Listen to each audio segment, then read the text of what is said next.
Well, today, since we got everybody here, one of the big questions I got in an email lately was somebody asked me about, they're just getting started and they wanted to open up a second apiary. They're asking what kind of places they want to put a new bee yard in. And he happened to have a cousin or an aunt or somebody that lives next to this big open field. He didn't know whose it was, what they did with it, and he was trying to find out some advice about, you know, should he put his bees there, could he, what kind of things should he look at. Got me to think about all the different kinds of places that folks like, you know, you, myself, guys, new folks that started in their backyards. There's a lot of things we have to think about when it comes to putting bees on land. And that's another reason I invited John here, because when it comes to land management in big places, he knows all about that from that side of it. Now, John, you're the executive director, general manager, Papio NRD. Right. You have a lot of places near water. If I talk Shawi into sending us some saplings or something of the Tupelo trees, can we plant Tupelo along maybe the the Papio? We just have to make sure they don't take over the whole environment. So you have to be careful when you transfer. He's going to make us be careful. Well, I know what we've done is working with Tony and his groups and his expertise is we actually changed our seeding composition. So we had more kind of a pollinator food stock in the seeding. And so we're actually mowing less too, so that gives the pollinators, you know, more opportunity. And we actually are convincing people that when they have a bee hive, either in the house or in a tree, that they contact somebody to remove them, not exterminate it. And so we've had very good luck with that kind of education piece. Also, we've worked with Pheasants Forever and some of the local hunting groups, and they've changed their seeding as well.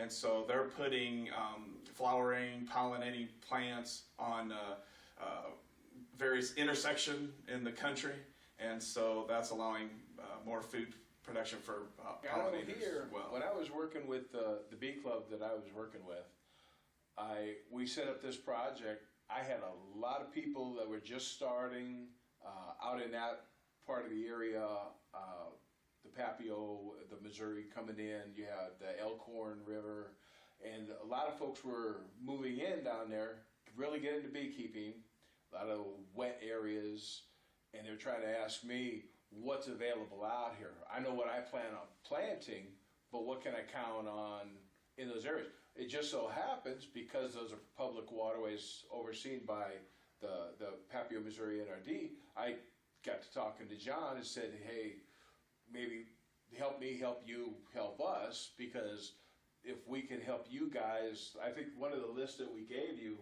at the time was a list of flowers that also at least helped or contributed to preventing erosion, because that was something you were looking for as well. And so we thought if we're going to plant something, it should be useful that way too, as well as blooming for bees. Right. And by being able to do that, and you guys planting more, a lot of those beekeepers that started up, and that's been, what, 2 years now? As it's been picking up, a lot of those people that started in their own backyards, or they'll have an acre, 2 acres that they buy the properties out there, they kick it out by, as a matter of fact, I know one guy, he's got like 2.5, almost 3 acres right off the Elkhorn, and he's just loving it. You know, there's all that stuff that grows right by the river that benefits from all that, and so by having John and the NRD pick up and planting more surrounding that area, this guy's just booming. You know, he's got more than he ever thought he was going to have. Right. We have 100 miles of levees that run through the city of Oklahoma, and we're planning that list you gave us. So there's going to be a lot of happy beekeepers. Be a lot of happy. So, is there any way? I mean, is there public land that beekeepers can put their hives on? We actually have a couple hives at some of our rec sites, and we allow private beekeeper to come in and take care of them and harvest them. So Yeah. those opportunities do exist. Cool. So Well, it's just a because matter of approaching us and say, this is where you want to put them, and yeah. come up with an idea if it works or not. Yeah, well, being new and this being going to be the first year I have bees, you know, me and Tony went out to the acreage in Iowa, where I plan on starting my first hives. You know, and kind of picked out a location, and it was funny. I guess what I'm reading's working, because the spot he picked was literally the spot I thought was where it needed to be, but I was thinking about, he had me thinking about where to face the openings and the flow of the land and all these things that I hadn't thought about. Well, we're actually in the negotiation phases of acquiring about 600 acres, right at the confluence of the Platte-Missouri. And it's a low-lying area, so it's wet most of the time, but it'd be an absolutely perfect place. Really, and I'm in John's Bellevue, so Land-wise, we were starting to talk about the management of the land. When I have beekeepers come around and they ask me those questions, they say if they live out by the Elkhorn, or they ask out there, can I tell them, yes, that area that's managed out there is managed, if not organically, at least with no other. I mean, how does a big? I mean, you guys got a lot of land you're responsible for, like a farmer, if not more. Right. You're talking about what, more than 100 acres. You're talking thousands of acres. Okay, how many acres you guys run? Thousands. I mean, we cover Multiples of 6 thousands? county areas. Right. Okay. Multiple thousands. So when you're talking about that much space, I liken that to our commercial beekeepers out there. So when they manage hives, they're not talking about 6 and a half dozen on the backyard. They're talking 5,000.